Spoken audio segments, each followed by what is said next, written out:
মানুষের দৈনন্দিন জীবনে মানুষের সৃষ্ট বিভিন্ন ধরনের দূষণ রয়েছে এবং সেগুলি বিভিন্ন উৎস থেকে আসতে পারে এবং বিভিন্ন ফলাফল আছে। দূষণের মূল বিষয়গুলি বোঝায় সাহায্য করতে পারে। পরিবেশ সচেতন ব্যক্তিরা এই বিপদগুলিকে তাদের অবদানকে কমিয়ে দেয়। কিছু মৌলিক ধরনের পরিবেশ দূষণ রয়েছে এবং প্রতিটিতে রয়েছে বন্যপ্রাণী, মানুষ এবং জীববৈচিত্র্যের বিভিন্ন প্রাণী এবং তাদের বাসস্থান এবং জীবনযাত্রার মানের উপর ক্ষতিকর প্রভাব প্রভাবিত এলাকা। শব্দ দূষণ বলতে মানুষ ক্রিয়াকলাপের কারণে সৃষ্ট অবাঞ্ছিত মাত্রায় শব্দকে বোঝায়। ক্ষতিগ্রস্ত এলাকায় জীবনযাত্রার মান ব্যবহার করে। কলকারখানার উচ্চ শব্দ, গাড়ির হর্ন, বাজি পটাকা শব্দ, মাইক্রোফোনের আওয়াজে মানুষের শ্রবণ ক্ষমতা হ্রাস পাচ্ছে। মানসিক বিপর্যয়, রক্তচাপ বৃদ্ধি, স্নায়বিক অস্থিরতা প্রভৃতি নানা রকমের সমস্যা সৃষ্টি করছে। শব্দ দূষণ সাধারণত ট্রাফিক, বিমানবন্দর, রেলপথ নির্মাণ বা ধ্বংস, কনসার্ট ইত্যাদির প্রভাবে হয়। প্রভাবের মধ্যে শ্রবণ শক্তি হ্রাস, বন্যপ্রাণীদের ব্যাঘাত এবং এর সাধারণ অবনতি অন্তর্ভুক্ত থাকতে পারে। জীবনধারা। জল দূষণের সাথে দূষিত জল জড়িত। তা রাসায়নিক থেকে হোক না কেন, কণা বা ব্যাকটেরিয়ার পদার্থ যা পানির গুণমান এবং বিশুদ্ধতা নষ্ট করে। জল সমুদ্র, নদী, হ্রদ এবং ভূগর্ভস্থ জলাধারে দূষণ ঘটাতে পারে এবং বিভিন্ন জলের উৎস একসাথে প্রবাহিত হতে দূষণ ছড়াতে পারে।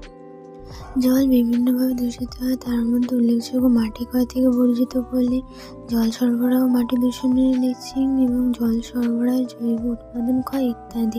জল দূষণের প্রভাবের মধ্যে রয়েছে প্রাণী জলের পরিমাণ কমে যাওয়া, ফসলের সেচের জলে পানির সরবরাহ কমানো এবং মাছ ও বন্যপ্রাণী প্রভাবিত করছে। জনসংখ্যাতে সার্টিফিকেট জল প্রয়োজন বেঁচে থাকার জন্য বিশুদ্ধতা।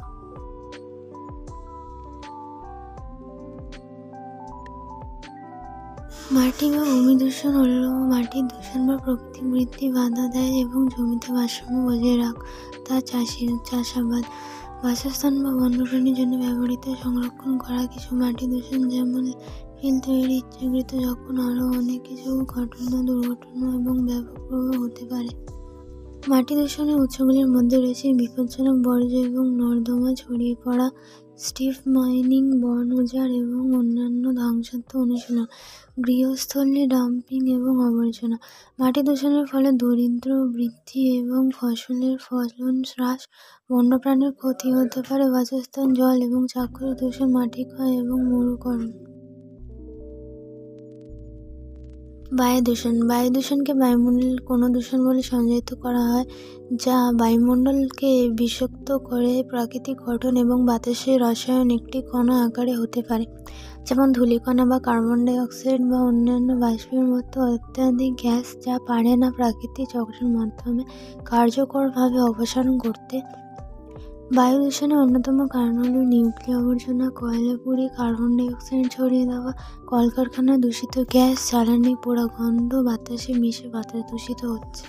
বায়ু দূষণ বিভিন্ন উৎস থেকে আসে। কিছু অতিমাত্রায় হয়। উৎস অন্তর্ভুক্ত যানবাহন বা উপাদান নিষ্কাশন, বনে আগুন, আগ্নেয়গিরির অনুৎপাত, শুকনো মাটি ক্ষয়, ভবন নির্মাণ বা ধ্বংস ইত্যাদি। বায়ু দূষণকারী ঘনত্বের উপর নির্ভর করে বিভিন্ন প্রভাব লক্ষ্য করা যাচ্ছে। ধোঁয়াশা বৃদ্ধি, উচ্চ বৃষ্টির ফলন, অম্লতা, অপর্যাপ্ত অক্সিজেন থেকে ফসল হ্রাস, উচ্চতর হাঁপানির হার এবং গ্লোবাল ওয়ার্মিং সবই বাধাকৃত বায়ু দূষণের সাথে সম্পর্কিত। পরিবেশ দূষণতার প্রতিকারী ভিডিও প্রজেক্টটি সম্পন্ন করতে সহযোগিতা ও মূল্যবান মতামত প্রদানের জন্য আমি আমার পরিবেশবিদ্যা বিষয়ে শিক্ষক পল্লব মণ্ডল মহাশয় এর প্রতি কৃতজ্ঞ। ধন্যবাদ জানাই বিদ্যালয়ের গ্রন্থাগারিক শ্রী পল্লব মণ্ডল মহাশয় তার সহায়তার জন্য।